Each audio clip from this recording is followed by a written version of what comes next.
నేను software employer. సంవత్సరానికి నేను 10 lakhs ఆఫ్ ప్యాకేజెస్ సంపాదిస్తున్నాను. నెక్స్ట్ సంవత్సరం నేను 20 lakhs ఆఫ్ ప్యాకేజెస్ ని సంపాదించాలి. నేను నా లైఫ్ మొత్తం కష్టపడుతూనే ఉండాలి. హరే కృష్ణ, మీరు ఇంత కష్టపడుతున్నారు కదా, ఈ కష్టమేందో జగన్నాథ్ భక్తుడిలాగా అవ్వచ్చు కదా. నేను నా కోసం కష్టపడుతున్నాను, నేను దేవుడి కోసం కష్టపడతలేదు. నేను రోజు కష్టపడుతూనే ఉండాలి. నా లైఫ్ మొత్తం కష్టపడుతూనే ఉండాలి. వీళ్ళని మూఢహ అంటారు. వీళ్ళు ఎప్పుడు గాడిది కష్టం పడుతూనే ఉంటారు. ఎందుకు పని చేస్తున్నారో కూడా వీళ్ళకి తెలియదు. మీరు దర్శించుకోవడానికి రావచ్చు కదా. నాకు టైం లేదు, నేను చాలా కష్టపడాలి.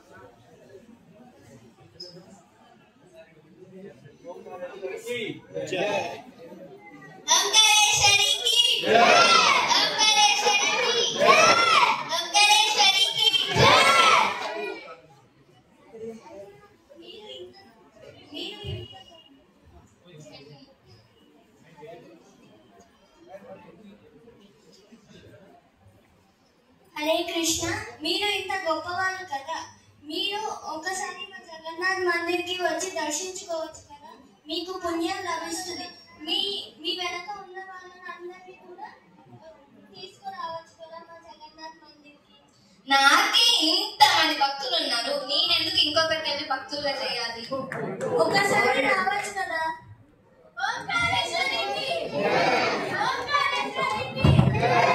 వీళ్ళని నరాధమ అంటారు. వీళ్ళు ఎప్పుడు సొసైటీలో పొలిటిక్ గా హై స్టేజ్ లో ఉండాలని కోరుకుంటారు. వీళ్ళు ఎప్పుడు అసలు భక్తురాలుగా అవ్వాలని అనుకోరు.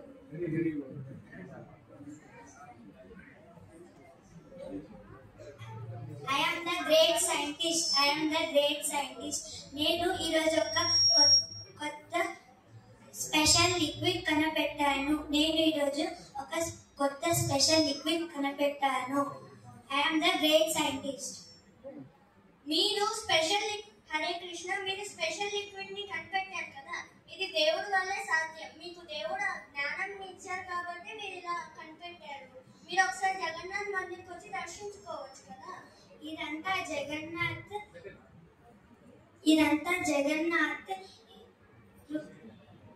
ఇచ్చింది కాదు, ఇది నా టెక్నాలజీతో చేశాను, ఇది నా బుద్ధితో చేశాను. ఒకసారి రావచ్చు కదా, ఏమవుతుంది? వీళ్ళని మాయాయ పార్థిత జ్ఞాన అంటారు. వీళ్ళు ఎప్పుడు వాళ్ళ సొంతంగానే చేశాను, అసలు దేవుడులే లేడు.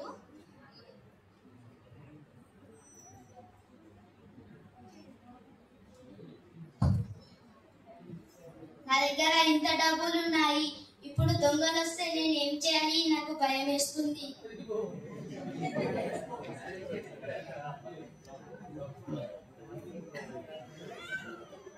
నా దగ్గర ఇంత డబ్బులు ఉన్నాయి, ఇప్పుడు దొంగలు వస్తే నేను ఏం చేయాలి? నాకు భయం వేస్తుంది.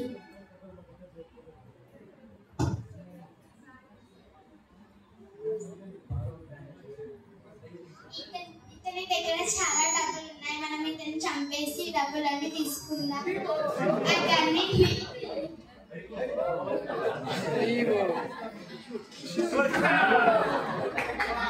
ఆ బ్యాగ్ తీసుకో. మందిర్ నుంచి మీరు ఇన్ని పాపాలను చేస్తున్నారు. మీరు వచ్చి మా జగన్నాథ్ని దర్శించుకుంటే మీ పాపాలన్నీ తొలగిపోతాయి. అసలు ఈ లోకంలో దేవుడే లేదు. అసలు జగన్నాథ్ అంటే ఎవరు? I am a great dog. వీళ్ళని అశ్విన్ భావం ఆశ్రిత అంటారు. వీళ్ళు అన్ని పాపాలు చేస్తూ అసలు దేవుడే లేదు, అసలు దేవుడు అంటే ఎవరు అని అంటూ ఉంటారు.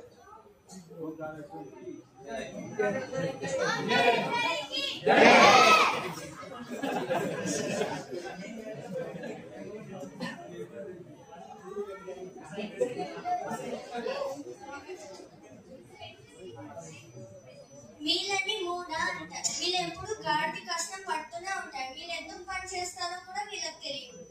వీళ్ళు నరాధమ. వీళ్ళు ఎప్పుడు సొసైటీలో పొలిటిక్స్ లో హై స్టేజ్ లో ఉండాలని కోరుకుంటారు. వీళ్ళు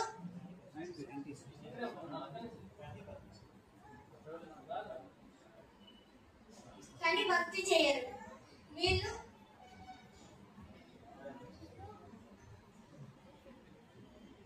వీళ్ళు మాయా పాత్రత జ్ఞానం. వీళ్ళు దేవుడే లేదు, ఇది మొత్తం నా జ్ఞానంతో చేశాను అని వీళ్ళు భక్తి చేయరు. వాళ్ళు ఎప్పుడు పాపం చేస్తూ అసలు దేవుడే లేడు, అసలు దేవుడు అంటే ఎవరు అని అంటూ ఉంటారు. అసుని భావం ఆశ్రిత.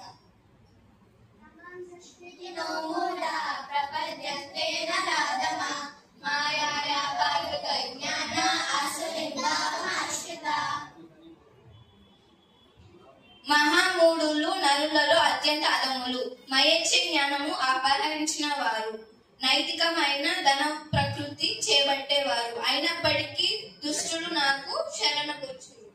హరే కృష్ణ హరే కృష్ణ కృష్ణ కృష్ణ హరే హరే, హరే రామ హరే రామ రామ రామ హరే హరే. హరే కృష్ణ. అందరి డ్రామా జాగ్రత్తగా అబ్జర్వ్ చేసిరా? ఎన్ని రకాల మనుషులు ఉన్నారు? రాని వాళ్ళు. ఇది ఫస్ట్ క్వశ్చన్ కాదు. ఓకే, వీళ్ళని ఏమంటారు? ఎంతమంది నరాధమా? కరెక్ట్, నరాధమా అంటారు. లాస్ట్ ఉన్న వాళ్ళని ఎంతమంది ఆశ్రయం ఆశ్రిత? ఎట్లనే కరెక్ట్ ఒక హ్యాండ్ రేస్ చేస్తారు. ఫస్ట్ క్యాండిడేట్ ని అంటే వాళ్ళు ఏ టైప్ లో ఉంటారో వాళ్ళ వర్క్ ఎట్లుంటది? డే నైట్, ఎండకి వానకి ఎప్పుడు ఏసీకి ఏసీ ఉన్నా సరే లేకున్నా సరే ఎప్పుడు హార్డ్ వర్క్ చేస్తూనే ఉంటారు. సింపుల్ చెప్పంటే గాడిది కష్టం మన భాష వాళ్ళకి. తర్వాత పొలిటీషియన్స్ కానీ లేదంటే సొసైటీలో బాగా ఎదిగి ఉన్న వాళ్ళు కానీ సెకండ్ టైప్ అన్నమాట. వాళ్ళు ఎవరు? నరాధములు. సో నరాధములు అంటారు వాళ్ళు. అంటే నరులలో అధములు అనమాట వాళ్ళు. కాకపోతే వాళ్ళకంటూ ఒక గ్రూప్ ఉంటుంది కాబట్టి వాళ్ళని అందరూ హైప్ చేస్తూ ఉంటారు. తర్వాత మాయాయ పావిత జ్ఞానం, అంటే మాయ చేత ఆ జ్ఞానం అనేది అపహరించబడిన వాళ్ళు అని అర్థం. మాయాయ పావిత అంటే మాయ చేత జ్ఞానాన్ని అపహరించబడిన వాళ్ళు. సో ఇట్లాంటి వాళ్ళు ఎవరంటే ఇక్కడ సైంటిస్ట్ ఎగ్జాంపుల్ తీసుకున్నాము. పోయిట్స్ కానీ, అంటే కవిత్వాలు రాసేవి కానీ, ఫిలాసఫర్స్ కానీ, వీళ్ళందరూ కూడా అంటే ఎవరైతే జ్ఞానం సంబంధించిన పని చేస్తారో వాళ్ళు ఈ కేటగిరీలో వస్తారు. నెక్స్ట్ వచ్చేసి ఏ కేటగిరీ? అసురిక్ భావం ఆశ్రిత, అంటే అసురిక్ ప్రవృత్తి. అసుర అంటే దానవులు, అంటే రాక్షసులు కదా. సో రాక్షస ప్రవృత్తి అంటారు. అంటే ఇంకొకరిని ఎప్పుడు కీడు చేస్తూనే ఉంటది. ఇక్కడ ఒక డాన్ లాగా ఎగ్జాంపుల్ తీసుకుంది. సో ఇట్లాంటి 4 రకాల వ్యక్తులు భగవంతుడి దగ్గరికి రారు. సో నెక్స్ట్ వీక్ మనము 4 రకాల వ్యక్తులు ఎవరైతే భగవంతుడి దగ్గరికి వస్తారో తెలుసుకుంటాం. ఓకేనా? తరువాయి భాగం వచ్చేవారు.